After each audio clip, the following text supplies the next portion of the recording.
everyone. I'm very excited to have Carole Feuerman with us here today. She has an exciting presentation for us.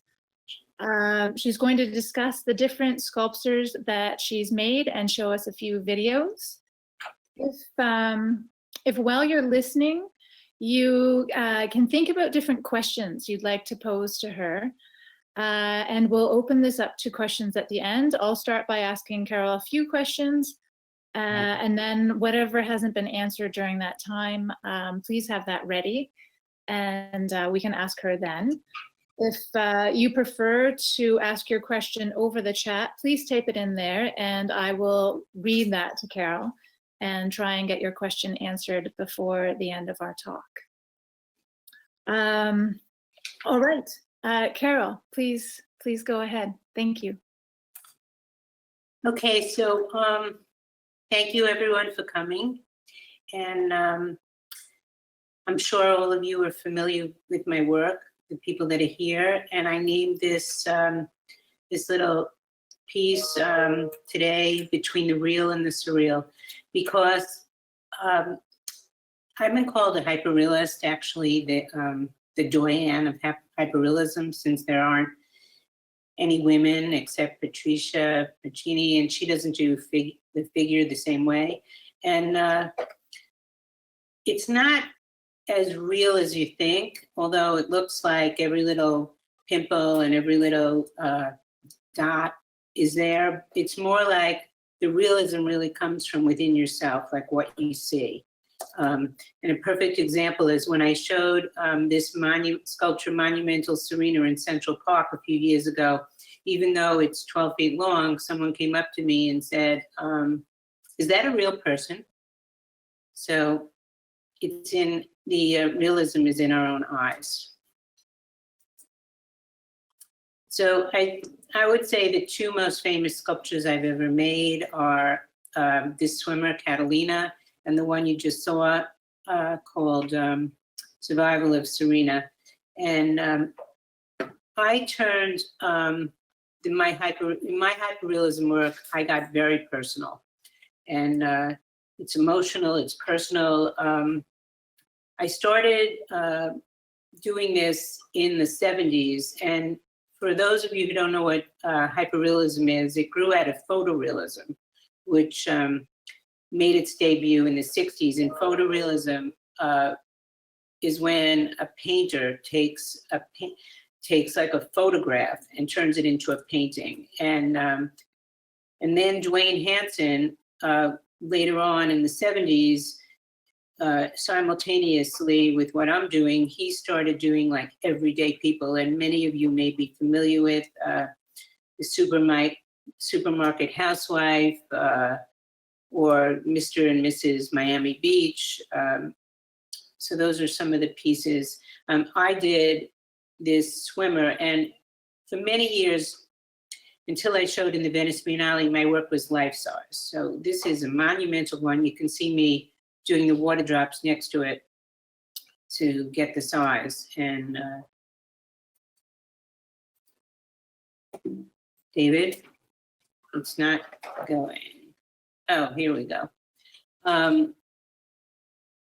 So I've actually been doing hyperrealism now for 50 years, and I find it incredibly hard to believe, but I'm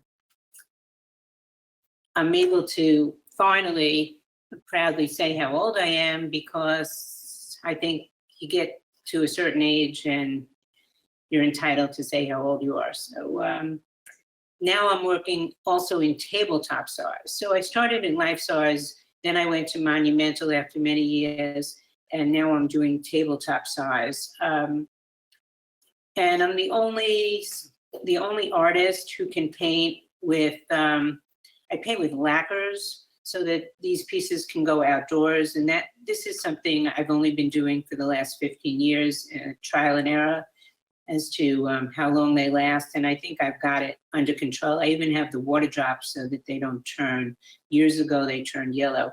And you can see American Odyssey.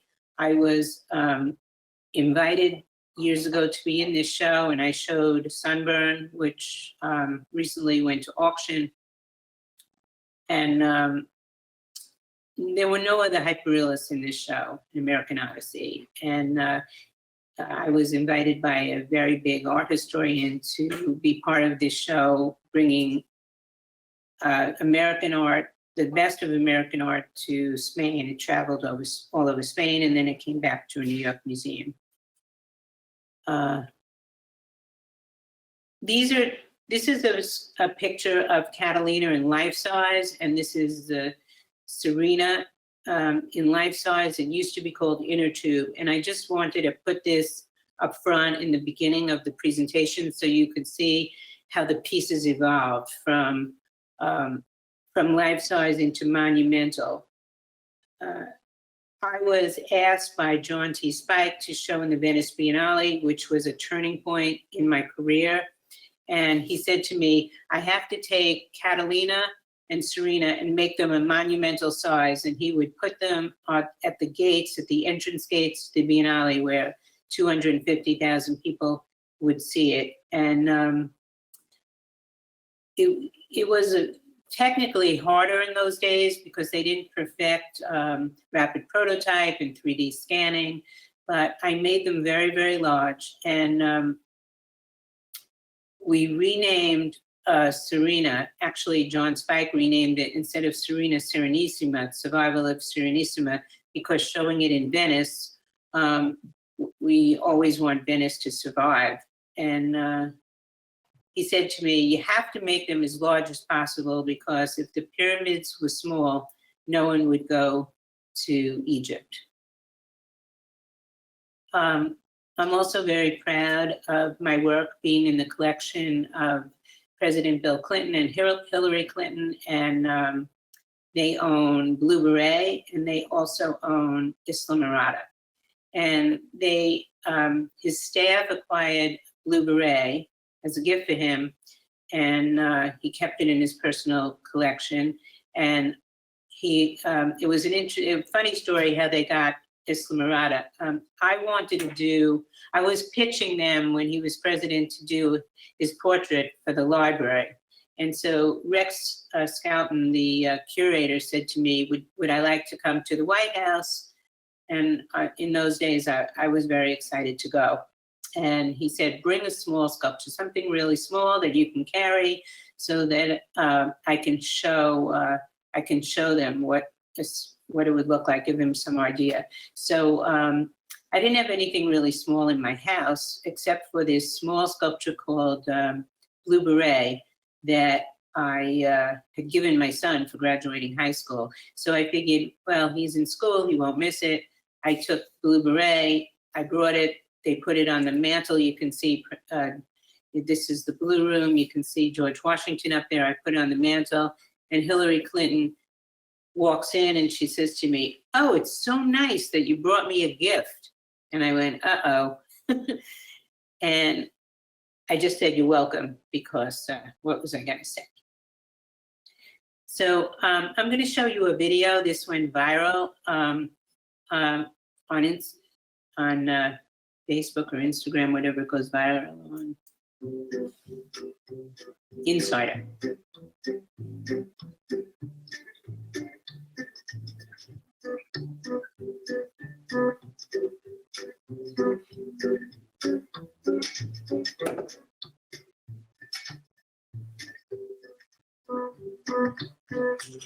I was with a friend who is a professional sculptor. He showed me how to do a life cast. I enjoyed it so much. I started making these pieces.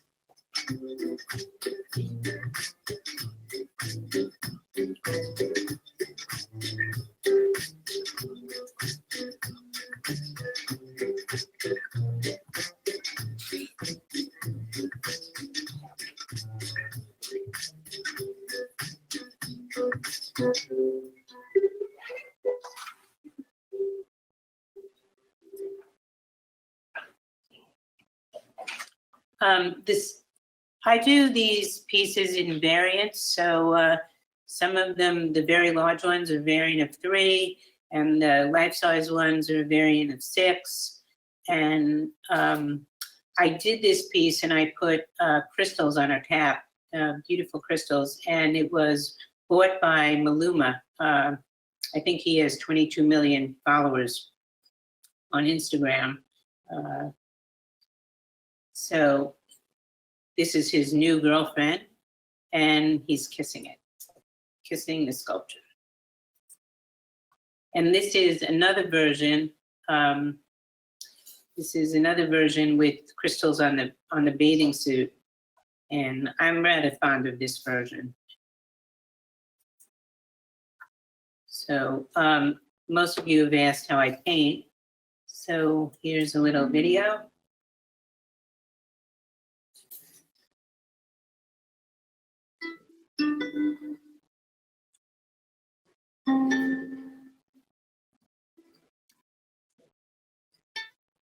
The entire sculpture is made out of resin and painted to look real. It's not laminated clothing.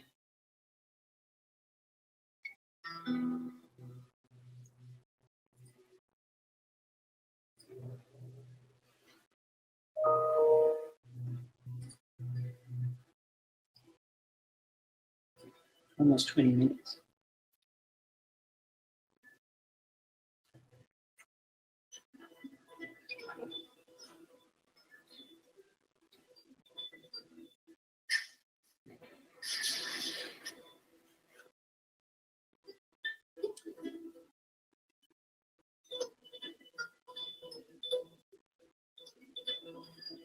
This is another thing I'm always asked about the hair. The only thing that's added is the eyelashes and eyebrows, and now I paint the eyebrows. Is it over, David? Or did I stop it?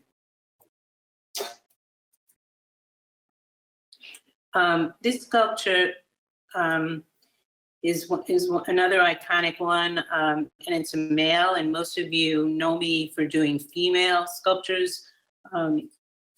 And many times art historians or curators will say that I'm famous for females, and they could be looking right at this. But this is a sculpture, and I named it the Golden Mean because it's the perfect, the Golden Mean is the balance between right and left. If you go too far in any direction, you'll fall over. So the sculpture for me means balance and strength and resilience of the human spirit. And it was bought by, I think the video went back. Okay, it was bought by the city of Peekskill, and it's on the Hudson River, and you could see it when you go to on Amtrak and you go upstate or even to Maine or wherever. So it's called the Golden Mean. It was a very hard thing to do because the wrists are 6 inches and this weighs 2.5 tons. And here's a little video of making it. Play that for you. After 2 years and approximately 8,000 hours of casting, enlarging, mold making, and foundry work, with constant detailing, with the help of more than 16 people, the Golden Mean is finally ready for installation on the riverfront of the Hudson Valley Center for Contemporary Art in Peekskill, New York.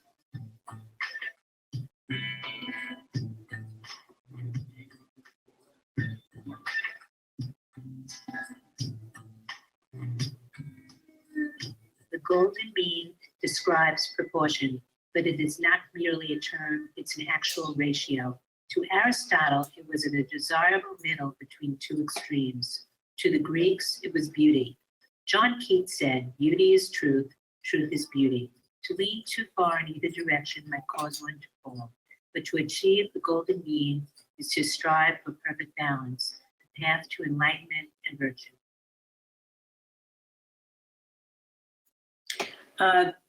Many of you have asked what my studio looks like. These are some of the tools.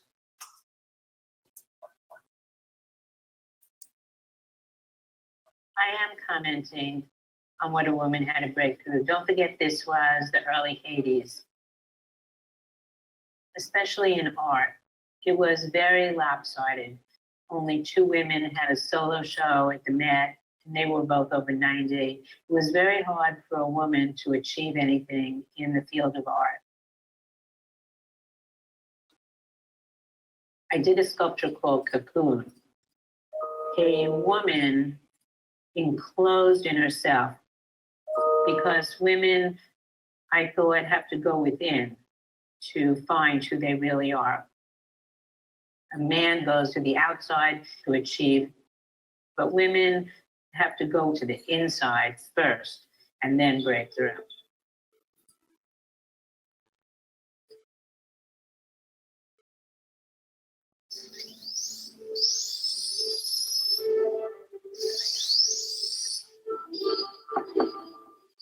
Art is a personal struggle, which is also joy. To me, without the challenge and the struggle, it would be boring.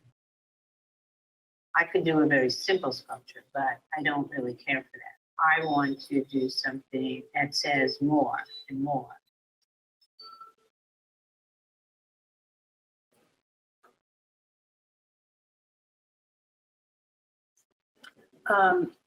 This is a sculpture called Next Summer, and it's bronze, painted bronze, and polished stainless steel. And it is a picture from the Biennale where I had a solo show in Giardini Marina Ressa, which is a park right next to the Biennale. It's a public park, and I had about 12 sculptures, and people would walk through the park.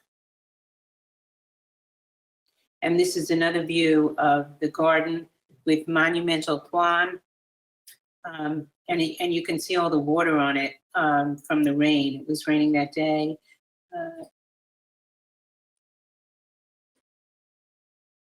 And this is a monumental Kwan, a different one in, this is at a sculpture garden, Frederick Meyer Sculpture Garden.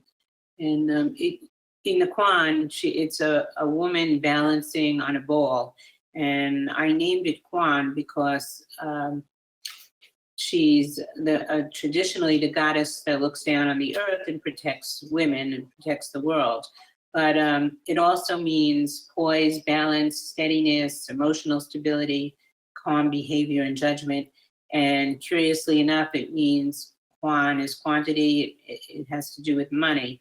So, of course, money makes the world go round. So there's a lot of meanings. So the swimmers are not just pretty girls with perfect bodies on balancing. They have deep meaning for me.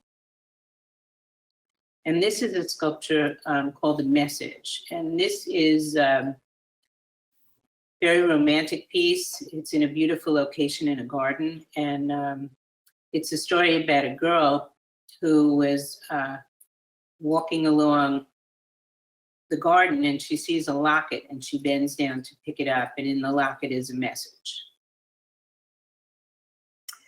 So right now we're living in a crazy, awful, good, bad, terrible, scary time, and I often ask myself if it's surreal. I mean, I walk down the street and everyone has a mask. People are now starting to wear masks so much they don't even realize they have it on. And when we first had the pandemic, I was coming into the studio and we were just social distancing. But then by March, we totally shut down, and nobody came in, and I didn't go in, and I was home, and it was like my entire life was upside down. And so was everyone else's, between people getting sick and the news and I'd wake up in the middle of the night and check the news and check what the president was saying and check everything. And I started to feel very depressed, and I bought a puzzle on Amazon, a 1,000-piece puzzle, and I couldn't really focus. And it's very important during this pandemic that we do focus. So one day I decided, well, it wouldn't hurt. I'll go to my studio.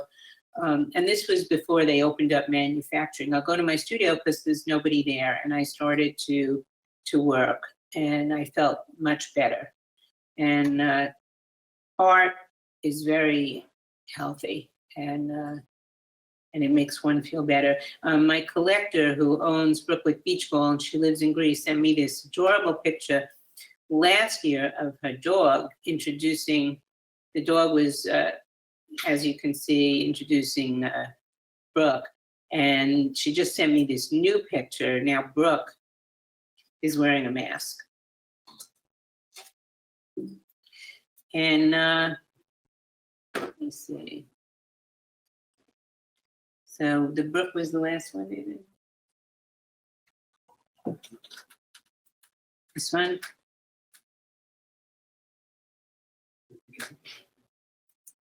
Okay. This is another version of Next Summer. And I'm the only artist who's figured out a way to put hyperreal sculptures in water. And this is, I've done that for certain collectors who've bought pieces. And this one is a stainless steel tube. And the people that bought this had a swimming pool, and I made a cement pedestal. And on top of the pedestal, I put a polished stainless steel plate, and then I put the sculpture on the plate, and it looks like she's really in the water. And this is a really beautiful way to collect the work. I'm very proud to say that my latest book, 50 Years of Looking Good, it's my 4th coffee table book, and it just came out this year. And it, in this book, as opposed to the others, it has a story of my career, from the time I went to school and when I was an illustrator till now. And it's been, I've had a lot of critics write about it. For each book was Donald Cuspic, John Yao, Peter Frank, Stephen Forster, Ed Rubin, Claudio Moscovici, and John Spike. And of course, John Spike has been very important in my career. He's done some incredible things for me, from the Biennale to he oversaw this book and wrote about it, and I owe him a lot of gratitude. And right now I'm working on my autobiography, and I hope to have it out for Christmas. It'll cost a lot less than these books, but you'll see the other side of me as a person, as a mother, as a grandmother, as an employee, and some of the other businesses I run. So you can look forward to that. These books, like my other books, can be bought through my website or on Amazon. The money goes 100% to my foundation to help artists with grants for college to get their work seen and shown. And right now we have an up and coming show on the foundation. People should submit their work on how the coronavirus has affected their career. The presentation wouldn't be complete without one of my favorite sculptures called the Midpoint. And I'm always thinking about how people feel. And one of the daughter of one of my gallery owners, when I met her, she was 16 years old, and she was at a point where she was becoming like a woman. So I named it the Midpoint, because when you're 16 and you're going to be 18, there's a lot of changes. That's a close-up, and you can see the water on it. I don't like to put water drops on the outdoor sculptures because they look so beautiful when the water goes on them. And if there's ever any touch-ups I need to do, it's easier to do them without water drops. And in this version, she has a 24-karat gold leaf cap. So what am I doing now? Well, one of the ways that I come up with ideas to do my work is by closing my eyes. And a lot of times when I'm lying in bed, or I wake up early and I think of something. And once I did a workshop with blind children, and I thought about how they see. And you see more sometimes with your eyes closed in deep concentration. So I did a sculpture called Eyes Open, of a girl with her eyes closed. So I want people to think about what they see when their eyes are closed and they meditate. And this is my latest sculpture. I've only made one so far, and I'm doing it in 2 sizes, tabletop and monumental.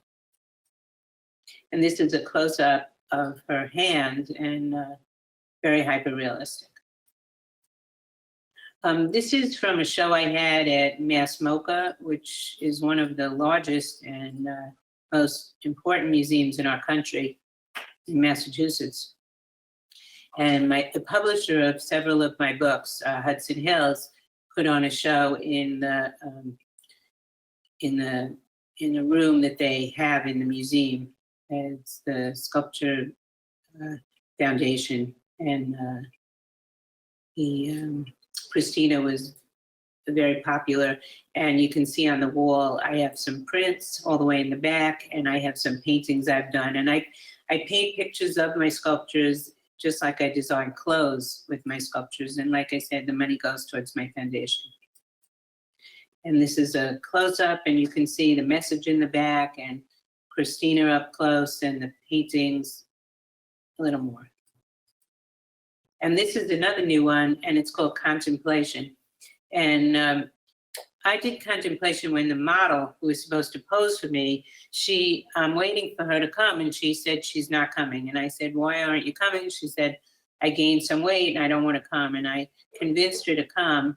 And when she came to the studio, she looked like really upset. And I said, you know, you look perfect. You don't look heavy.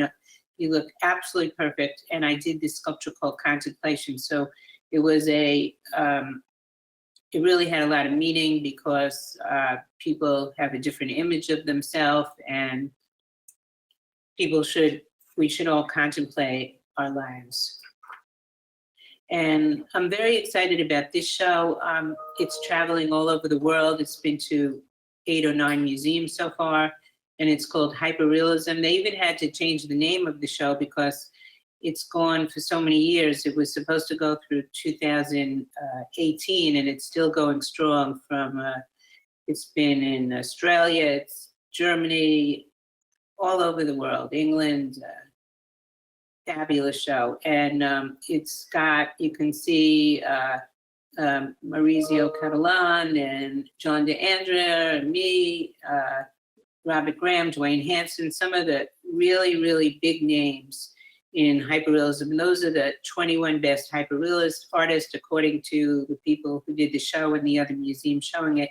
And I had the really great honor of them taking my sculpture called The General's Daughter, which I did show in the Smithsonian, and putting it as the banner to the museum. So very proud of that. And they did a video. They have Maurizio Catalan's sculpture on one side of a door and another one of his on the other side, and you walk through the door, and inside is a video, and the whole room is dedicated to me. So if we ever get to go to Europe again, you should go see this show. And this is also recently done in my studio. And this is my painting room. You saw my painting room a few years ago with all that clutter. And now my painting room is very large. I have a new studio in Bushwick. I have 2 new studios in Bushwick. I bought 2 buildings, a few blocks from each other, and we're very spread out. And I'm able to do pieces I couldn't do before. And the light is amazing. So this is me now. I was doing a sculpture of a pregnant woman's belly. And now I'm going to, this is a really good picture of me. Alvaro Corzo, who does my social media, took this picture, and he makes me look so glamorous. So now I'm going to turn it over to all of you with questions. So what do I do? That was fantastic. Thank you, Carole. What I'll do is I'll take the presentation back.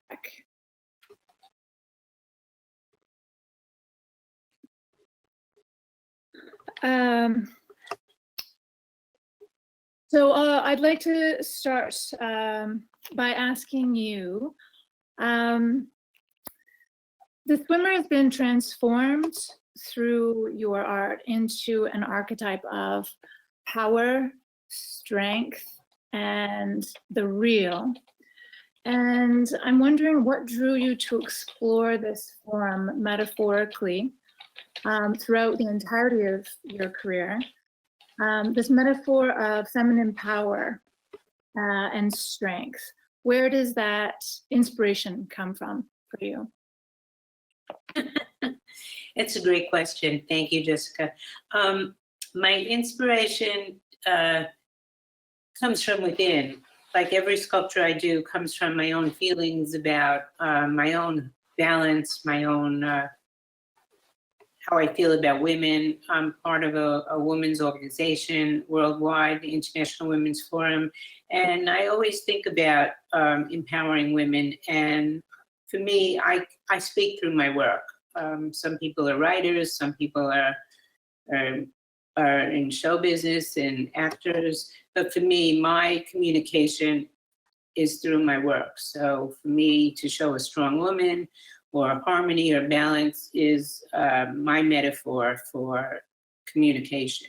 And I'm a woman's woman. I love women. I love men too, but but I still think we have to maintain the basic things in life: trust, harmony, balance, survival.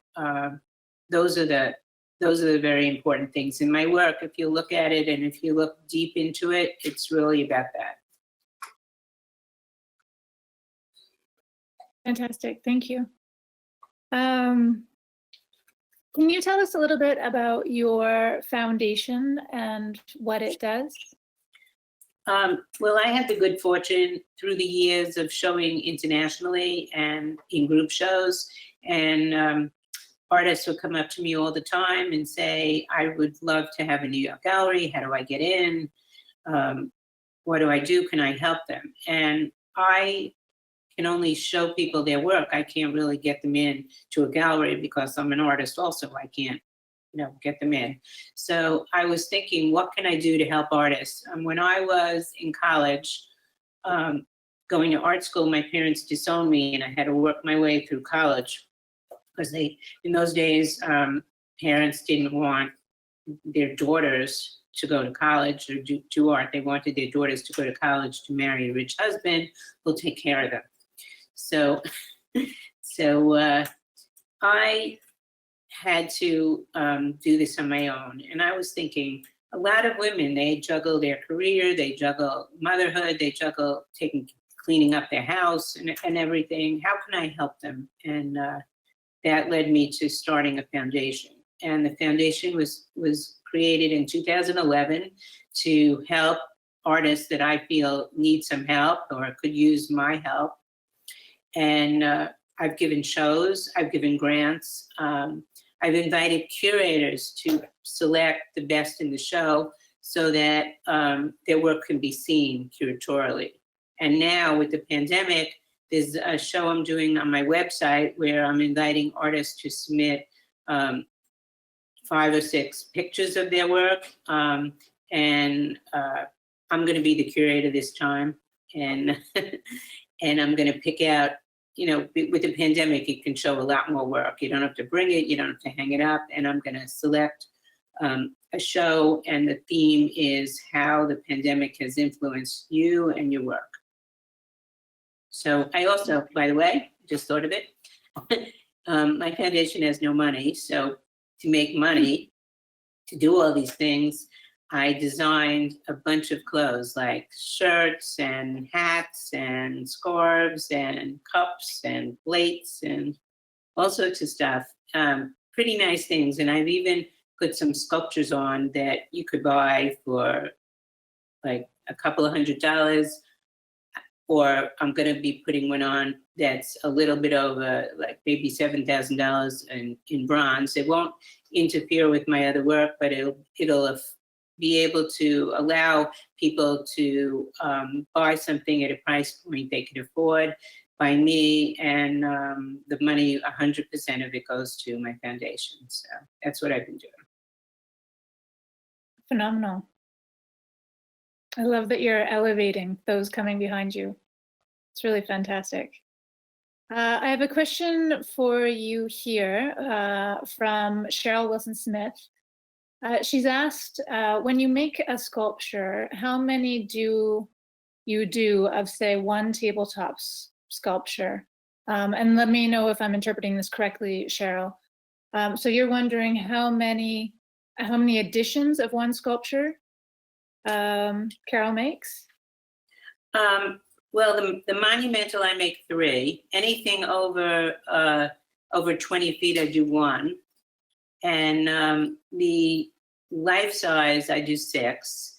And the tabletop, on like 8 to 10. Okay. So these are very small editions. Yeah, definitely. And the ones for the foundation probably be a couple of hundred, because they'll be really, very small, all bronze. They're not going to be painted. They're not going to have water drops, and they'll be nice. Sounds great. What questions do we have out there that anyone would like to pose to Carole?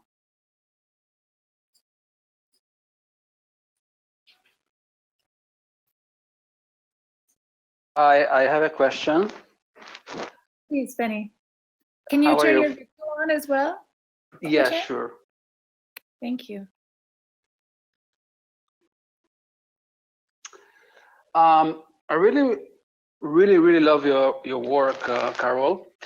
And I would like to know what kind of material do you use to cast all your sculptures? And the second question is, what in this stage of your career, what give you the most enjoy from your work? That's an excellent question. When I started in the 70s, I was only working in epoxy resin. And then 15 years later, they developed this material called aqua resin, which was water-based and very safe. And I started doing pieces in aqua resin. And then I would put them outdoors. And I noticed that they were falling apart. And it was very terrifying because people were buying them. So I stopped doing aqua resin completely, except for very small ones that don't go outdoors.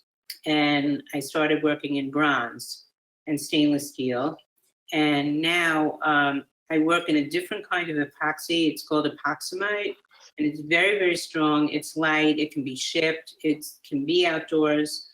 So I work in all these different materials. I do paintings. I do prints.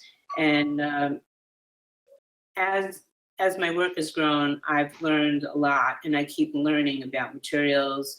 I now paint with, it's actually lacquers. It's actually car paint and urethane paints. And one of the things that separates me from anyone else is you never saw a car in a hyper-realistic flesh tones. So I had to learn how to blend these lacquers, because when you spray them, they immediately harden and they don't blend. So it's been a learning curve with the epoxies. The companies that make epoxies, they had to learn how to make it so that they're stable and they don't yellow. And it's been quite a process. But if you're lucky enough to have bought one from the 80s, a piece from the 80s, and it yellowed, you should leave it that way, because it will retain its value, because anybody who looks at it will know that it's from the 80s. All right. Thank you. You're welcome. I have a question in the comment section here from Laurel Drews. She's wondering how you make the fingernails. The fingernails are either bronze or they're epoxy, just like the bathing caps and the bathing suits.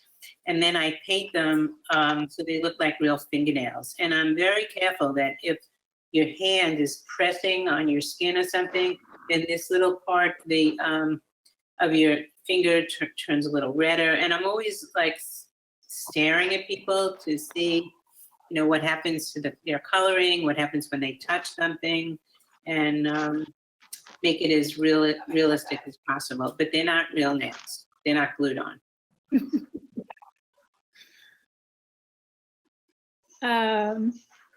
Laurel says that you'd be a great manicurist. Yeah. Well, I hope I am not a manicurist. You're beyond manicurism. Graduated. Yeah. Any other questions from our audience for Carole? Carole, I have a question for you. It's Carlin. Most artists are solitary creatures, and they work very much on their own in their studios day after day. And it's very rare that someone becomes, as you say, you know, you were referencing your life as an employer. And there's got to be an extraordinary management function attached to what you're doing in terms of the different skills that are involved in putting together these sculptures and in your studio practice. I just wondered if maybe you could share a little bit about the scale of the staff that you're working with and how you're balancing that, those two, the creative juice and the management juice You know, at the same time. I'm so glad you asked me that, Carlin. That also has been a learning curve. I mean, I remember when I was many years ago, I had one assistant, and he was a carpenter, and he worked for me 2 days a week because it was really important to pack these things and assemble them. And years later, I mean, now I have 15 full-time people and a lot of independent contractors who work for me. And I noticed, maybe going back about 15 or 20 years, that if I was upset at home or something was bothering me and I came in and I didn't have a smile on my face, the people that worked for me thought I was mad at them. They took it personally. So there's a lot of things involved with running a business, from encouraging people and being able to have each assistant do what they do best and enjoying what they do. I throw a yearly birthday party, and because with 15 people, I don't want to be giving birthday presents out every day and remembering. So when it's my birthday, it's everyone else's. So I'm born in September, and we have a birthday party in September. We each give each other birthday cards. I give everyone presents with a goodie bag, and we celebrate. People look forward to it at work for me. It's like one of the highlights. It's actually they even like it better than Christmas, because I really do it up, either a trip or this year we had a fabulous party in the studio. I think we have a big table that seats 14 people for lunch and a patio we can eat at. And one of the things I'm always trying to do is making everybody feel like a team, because I can't do it without them and they can't do it without me. So if I'm successful, they're going to be successful. And if I make more money, I'm going to pay them better. So I call them the A team, and they're my team, and I'm proud of them. And there's a lot to do with managing a team and making sure the art is perfect, and criticizing when something isn't exactly the way I want it. Another cute story is, I think it was only 4 years ago, I had someone gluing each hair of the eyebrow on for me. And I walked in and I started ripping them off, and I said, no, that's in the wrong spot. And then I realized I hurt her feelings. I should have just pointed out, you just make it go up a little here and down a little there, because that girl spent a lot of time doing it. So I'm learning too, how to be a good boss as they're learning. We're all learning how to work together as a group, as a team.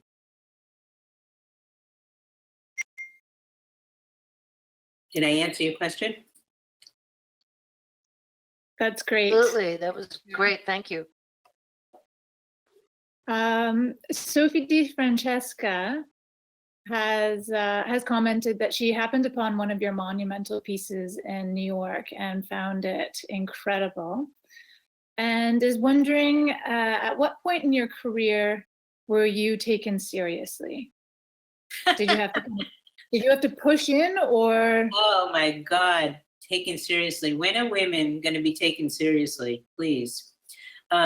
Even now, when I have my work in different museum shows, and they write, like the hyperrealism show it's traveled, when I've gone and they introduced Dwayne Hansen and John DeAndrea as the originators. I was doing it then too, so I've had to tell people. And they had a show at the Met, a few years ago, and I was not even invited. It was on figurative realism. I wasn't even invited to be in it, and there were very few women showing in that show.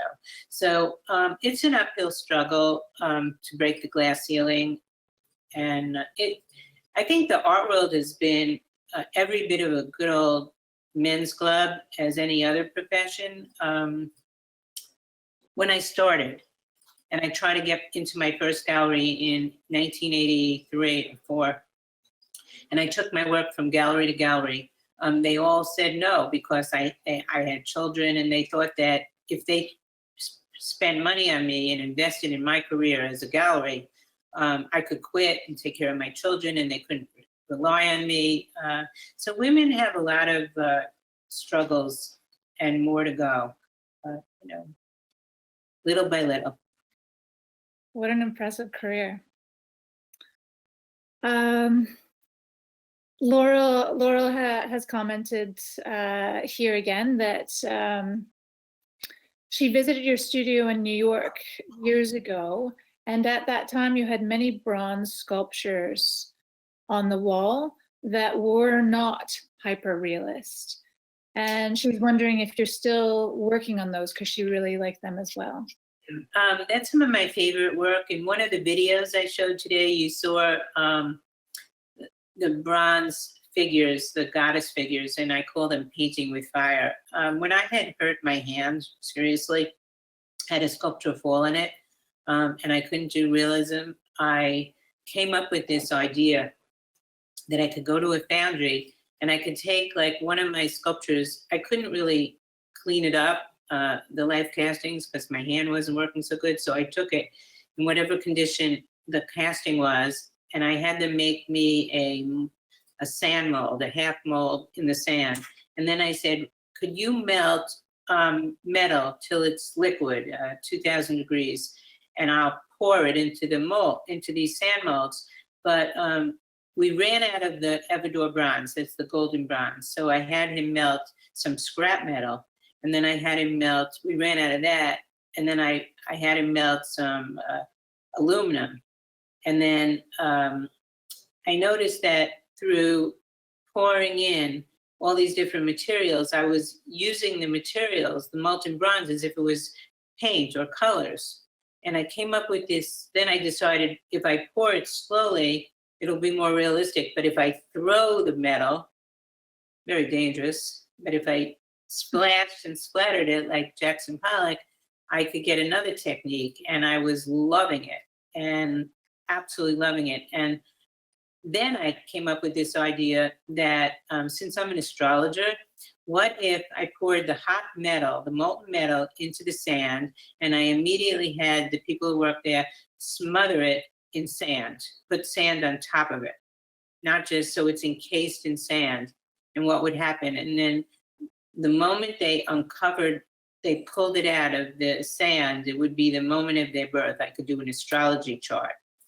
And just like a person, they would each have their own chart. And I could see if someone bought them, if they travel, if they become famous, if the sculpture makes money. And I thought that was really fun. So I did the 4 goddesses, which you saw. And you could go to YouTube or you could go to my website and see it in its entirety, because all these were edited down to a minute or 2.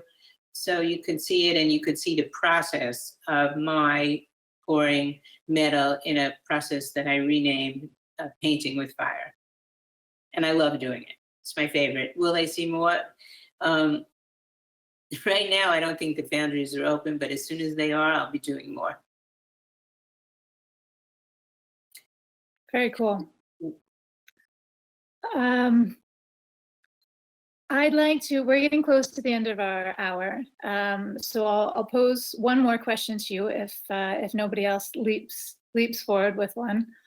What I'd like to know is, Carole, what are you working on next? What are the next steps for you? Yeah, well, I have 2 new tabletop ones coming up. I have a bunch of things I'm working on. So I have 2 new tabletop pieces coming up. They're in their infancy, and I haven't named them, so I can't tell you yet, but you have to stay tuned. and Eyes Open is brand new, but I'm also working on a creative agency I just opened for photographers. It's a podcast studio, a photography studio, and a music studio with a professional music booth. And I'm going to be doing podcasts there with other artists that I'm going to invite. I'm going to do my first podcast of my life next week. And I also rent out the studio. Not too many people are renting it yet, but we just opened it up 2 weeks ago and actually made $800, so I'm all excited.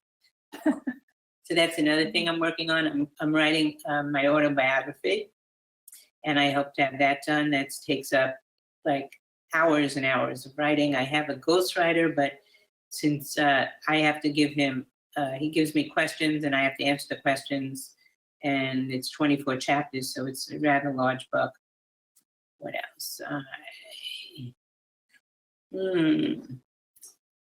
Well, just the day-to-day of running two new studios. I have a real estate business I run, a family-owned business, and I bought a few things, a few buildings. So I'm working on renting them, and I have quite a few businesses. Wow. And I work Impressive. out now. And I don't know how you do it all. Yeah, 7:30 in the morning. I'm working out privately. I get up about 5:30. I'm still checking the news. I'm like very. I'm every single channel. I'm crazy for the news. I have to know everything, and then I go work out at 7:30, and then at 9 I leave for my studio in Bushwick. And usually I stop at one studio and then go to the other one.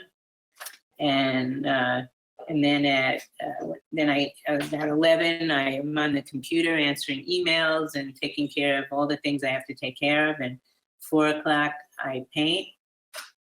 And usually everyone leaves at 6. I leave at 6:30 or 7. I go home, and then I unwind with my wonderful husband. Amazing. A day in the life of Carole Feuerman. This has been very inspiring. Thank you so much for being with us today and putting together that really fantastic presentation. Are there any other questions? Would you like to say anything, Carlin, before leaving?